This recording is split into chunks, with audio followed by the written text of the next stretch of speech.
Surat Yakobus. Yakobus pasal 1. Salam. Salam dari Yakobus, hamba Allah dan Tuhan Yesus Kristus, kepada kedua belas suku di perantauan. Iman dan hikmat. Saudara-saudaraku, anggaplah sebagai suatu kebahagiaan apabila kamu jatuh ke dalam berbagai-bagai pencobaan, sebab kamu tahu bahwa ujian terhadap imanmu itu menghasilkan ketekunan. Dan biarkanlah ketekunan itu memperoleh buah yang matang, supaya kamu menjadi sempurna dan utuh, dan tak kekurangan suatu apapun. Tetapi apabila di antara kamu ada yang kekurangan hikmat, hendaklah ia memintakannya kepada Allah, yang memberikan kepada semua orang dengan murah hati dan dengan tidak membangkit-bangkit. Maka hal itu akan diberikan kepadanya. Hendaklah ia memintanya dalam iman dan sama sekali jangan bimbang. Sebab orang yang bimbang sama dengan gelombang laut yang diombang-ambingkan kian kemari oleh angin. Orang yang demikian janganlah mengira bahwa ia akan menerima sesuatu dari Tuhan. Sebab orang yang mendua hati tidak akan tenang dalam hidupnya. Keadaan rendah dan keadaan kaya. Baiklah saudara yang berada dalam keadaan yang rendah bermegah karena kedudukannya yang tinggi, dan orang kaya karena kedudukannya yang rendah, sebab ia akan lenyap seperti bunga rumput, karena matahari terbit dengan panasnya yang terik dan melayukan rumput itu, sehingga gugurlah bunganya dan hilanglah semaraknya. Demikian jugalah halnya dengan orang kaya, di tengah-tengah segala usahanya, ia akan lenyap. Pengujian dan pencobaan. Berbahagialah orang yang bertahan dalam pencobaan, sebab apabila ia sudah tahan uji, ia akan menerima mahkota kehidupan yang dijanjikan Allah kepada barang siapa yang mengasihi dia. Apabila seorang dicobai, janganlah ia berkata, pencobaan ini datang dari Allah. Sebab Allah tidak dapat dicobai oleh yang jahat, dan ia sendiri tidak mencobai siapapun. Tetapi tiap-tiap orang dicobai oleh keinginannya sendiri, karena ia diseret dan dipikat olehnya. Dan apabila keinginan itu telah dibuahi, ia melahirkan dosa. Dan apabila dosa itu sudah matang, ia melahirkan maut. Saudara-saudara yang kukasihi, janganlah sesat. Setiap pemberian yang baik dan setiap anugerah yang sempurna, datangnya dari atas, diturunkan dari Bapa segala terang. Padanya tidak ada perubahan atau bayangan karena pertukaran. Atas kehendaknya sendiri, ia telah menjadikan kita oleh firman kebenaran, supaya kita pada tingkat yang tertentu menjadi anak sulung di antara semua ciptaannya. Pendengar atau pelaku firman. Hai saudara-saudara yang kukasihi, ingatlah hal ini. Setiap orang hendaklah cepat untuk mendengar, tetapi lambat untuk berkata-kata, dan juga lambat untuk marah. Sebab amarah manusia tidak mengerjakan kebenaran di hadapan Allah. Sebab itu buanglah segala sesuatu yang kotor, dan kejahatan yang begitu banyak itu, dan terimalah dengan lemah lembut firman yang tertanam di dalam hatimu, yang berkuasa menyelamatkan jiwamu. Tetapi hendaklah kamu menjadi pelaku firman, dan bukan hanya pendengar saja, sebab jika tidak demikian, kamu menipu diri sendiri. Sebab, jika seorang hanya mendengar firman saja dan tidak melakukannya, ia adalah seumpama seorang yang sedang mengamat-amati mukanya yang sebenarnya di depan cermin. Baru saja ia memandang dirinya, ia sudah pergi atau ia segera lupa bagaimana rupanya.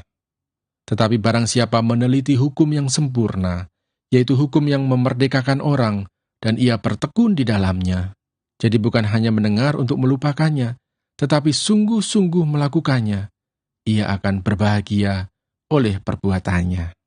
Jikalau ada seorang menganggap dirinya beribadah, tetapi tidak mengekang lidahnya, ia menipu dirinya sendiri, maka sia-sialah ibadahnya. Ibadah yang murni dan yang tak bercacat di hadapan Allah, Bapa kita, ialah mengunjungi yatim piatu dan janda-janda dalam kesusahan mereka, dan menjaga supaya dirinya sendiri tidak dicemarkan oleh dunia. Yakobus pasal 2. Jangan memandang muka. Saudara-saudaraku, sebagai orang yang beriman kepada Yesus Kristus, Tuhan kita yang mulia, Janganlah iman itu kamu amalkan dengan memandang muka. Sebab jika ada seorang masuk ke dalam kumpulanmu dengan memakai cincin emas dan pakaian indah, dan datang juga seorang miskin ke situ dengan memakai pakaian buruk, dan kamu menghormati orang yang berpakaian indah itu dan berkata kepadanya, "Silakan Tuan duduk di tempat yang baik ini," sedang kepada orang yang miskin itu kamu berkata, "Berdirilah di sana," atau "Duduklah di lantai ini dekat tumpuan kakiku," bukankah kamu telah membuat pembedaan di dalam hatimu dan bertindak sebagai hakim dengan pikiran yang jahat? Dengarkanlah, hai saudara-saudara yang kukasihi. Bukankah Allah memilih orang-orang yang dianggap miskin oleh dunia ini untuk menjadi kaya dalam iman dan menjadi ahli waris kerajaan yang telah dijanjikannya kepada barang siapa yang mengasihi Dia? Tetapi kamu telah menghinakan orang-orang miskin. Bukankah justru orang-orang kaya yang menindas kamu dan yang menyeret kamu ke pengadilan? Bukankah mereka yang menghujat nama yang mulia yang olehnya kamu menjadi milik Allah? Akan tetapi, jikalau kamu menjalankan hukum utama yang tertulis dalam kitab suci, "Kasihilah sesamamu manusia seperti dirimu sendiri," kamu berbuat baik. Tetapi, jikalau kamu memandang muka, kamu berbuat dosa, dan oleh hukum itu menjadi nyata bahwa kamu melakukan pelanggaran. Sebab barang siapa menuruti seluruh hukum itu, tetapi mengabaikan satu bagian daripadanya, ia bersalah terhadap seluruhnya. Sebab ia yang mengatakan, "Jangan berzinah," ia mengatakan juga, "Jangan membunuh." Jadi jika kamu tidak berzinah tetapi membunuh, maka kamu menjadi pelanggar hukum juga.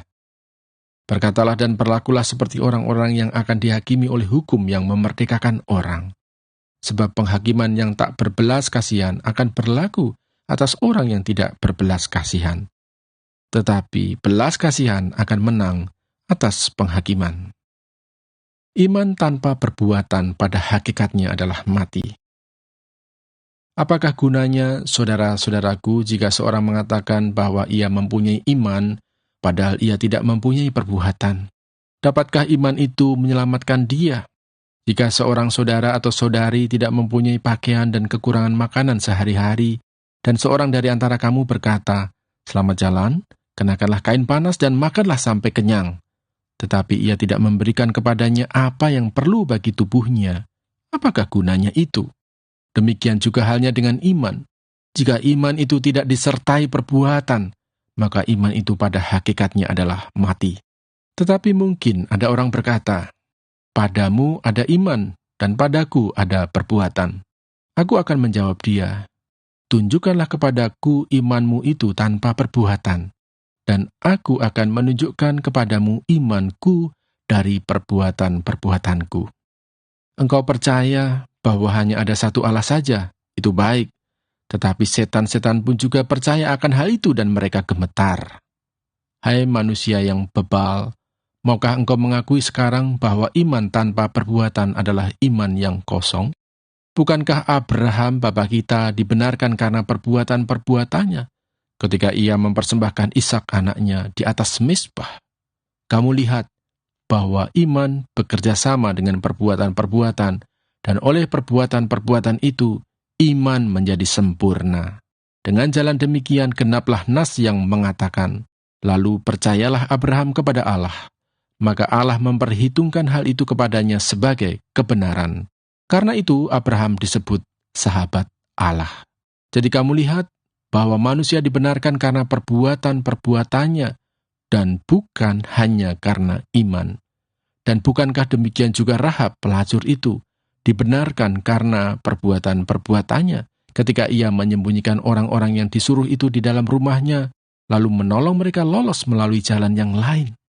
Sebab seperti tubuh tanpa roh adalah mati, demikian jugalah iman tanpa perbuatan-perbuatan adalah mati. Yakobus pasal 3. Dosa karena lidah. Saudara-saudaraku, janganlah banyak orang di antara kamu mau menjadi guru, sebab kita tahu bahwa sebagai guru kita akan dihakimi menurut ukuran yang lebih berat. Sebab kita semua bersalah dalam banyak hal. Barang siapa tidak bersalah dalam perkataannya, ia adalah orang sempurna yang dapat juga mengendalikan seluruh tubuhnya. Kita mengenakan kekang pada mulut kuda, sehingga ia menuruti kehendak kita, Dengan jalan demikian, kita dapat juga mengendalikan seluruh tubuhnya. Dan lihat saja kapal-kapal, walaupun amat besar dan digerakkan oleh angin keras, namun dapat dikendalikan oleh kemudi yang amat kecil menurut kehendak jurumudi. Demikian juga lidah, walaupun suatu anggota kecil dari tubuh, namun dapat memegahkan perkara-perkara yang besar. Lihatlah, betapapun kecilnya api, ia dapat membakar hutan yang besar. Lidah pun adalah api, ia merupakan suatu dunia kejahatan dan mengambil tempat di antara anggota-anggota tubuh kita sebagai sesuatu yang dapat menodai seluruh tubuh dan menyalakan roda kehidupan kita, sedang ia sendiri dinyalakan oleh api neraka. Semua jenis binatang liar, burung-burung, serta binatang-binatang menjalar dan binatang-binatang laut dapat dijinakkan dan telah dijinakkan oleh sifat manusia. Tetapi tidak seorang pun yang berkuasa menjinakkan lidah. Ia adalah sesuatu yang buas, yang tak terkuasai dan penuh racun yang mematikan. Dengan lidah kita memuji Tuhan, Bapa kita.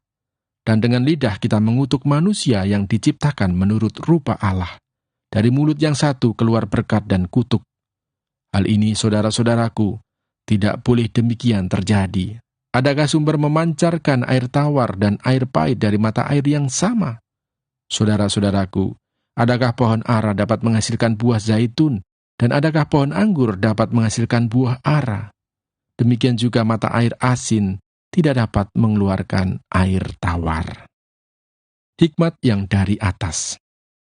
Siapakah di antara kamu yang bijak dan berbudi?